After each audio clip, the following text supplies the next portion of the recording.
వస్తుంది కదా background side వస్తారా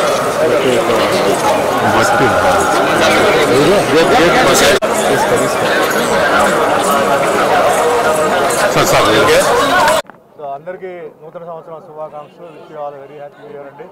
ఈరోజు చాలా సంతోషంగా ఉంది. ఈరోజు జనవరి 1వ తారీఖు వైకుంఠ ఏకాదశి ఆఖరి రోజుకి ఈరోజు ఇక్కడ భగవంతుడి దర్శనం దొరికింది. దానికి మా తిరుపతి నారాయణ గౌడ్ గారికి ధన్యవాదాలు.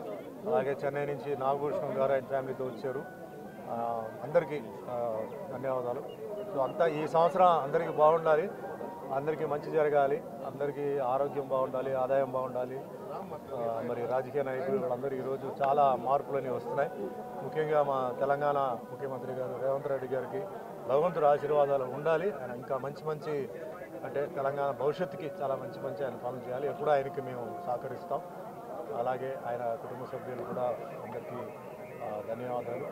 అదే మాదిరిగా ఇక్కడ కూడా ఆంధ్రాలో కూడా అందరికీ మంచి జరగాలి. ముఖ్యమంత్రి జగన్ గారికి కూడా భగవంతుడి ఆశీర్వాదాలు ఉండాలి. అన్నీ ముఖ్యంగా పేద ప్రజలకి బాగా జరగాలి. అందరూ సంతోషంగా ఉండాలి.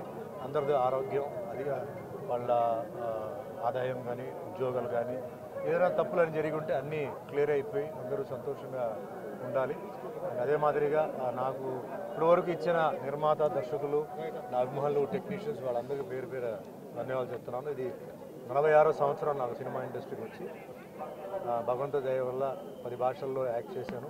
తెలుగు సినిమాలు హీరోగా 100 సినిమాలు చేశాను. తమిళ్లో 50 సినిమాలు, కన్నడలో 50 సినిమాలు చేశాను. అందరికీ ముఖ్యంగా ఈరోజు ఇంత ఒక స్థాయిలో నేను ఉండడానికి ముఖ్యంగా నా అభిమానులు వాళ్ళందరికీ భగవంతుడు ఆశీర్వాదం ఉండాలి. డైరెక్టర్స్, ప్రొడ్యూసర్స్ అందరికీ ఉండాలి. ఈరోజు చాలా సంతోషం. ఎందుకంటే 1వ తారీఖు జనవరి ఇక్కడ రావడం ఇవన్నీ మనం అనుకున్నట్టు జరగదు, కానీ భగవంతుడు తలుచుకుంటే జరుగుతాయి. భగవంతుడు తలుచుకున్నారు. నేను అనుకోవడం ఏంటంటే అన్నీ మంచి జరగాలి.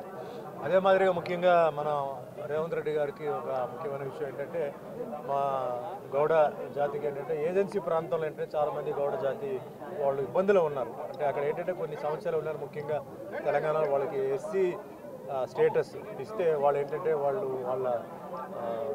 ఉద్యోగానికి వాళ్ళు చేయవచ్చు. కొన్ని ఇబ్బందులు ఉన్నాయి. రేవంత్ రెడ్డి గారు అది ఆల్రెడీ ఆయన ఎమ్మెల్యేగా ఉన్నప్పుడు కూడా ఆయన అసెంబ్లీలో మాట్లాడడం జరిగింది. దాన్ని అమలు పెట్టాలి. ఏజెన్సీ ప్రాంతాలు ఉంటున్నారు అంటే ఎప్పటి నుంచి 50 సంవత్సరాల నుంచి ఉంటున్నారో వాళ్ళకి ఏంటంటే ఎస్సీ స్టేటస్ ఇవ్వడం కానీ లేకపోతే వాళ్ళకి ఏదైనా ఒకటి ఇచ్చి చాలా ఇబ్బందులు ఉన్నారు. కాబట్టి రేవంత్ రెడ్డి గారికి నేను నమస్కారం పెట్టింది. ఆ ఒక కమ్యూనిటీకి మీరు హెల్ప్ చేయాలి. మీకు ఎటువంటి ఇబ్బంది లేకుండా, వాళ్ళకి కూడా ఇబ్బంది లేకుండా మీరు చేయాలని ఈరోజు నేను భగవంతుడి కోరుకుంటున్నాను. అదే మాదిరిగా మా సేవలు ఎప్పుడు ఉంటాయి. త్వరలో వచ్చి మిమ్మల్ని కలుస్తాను.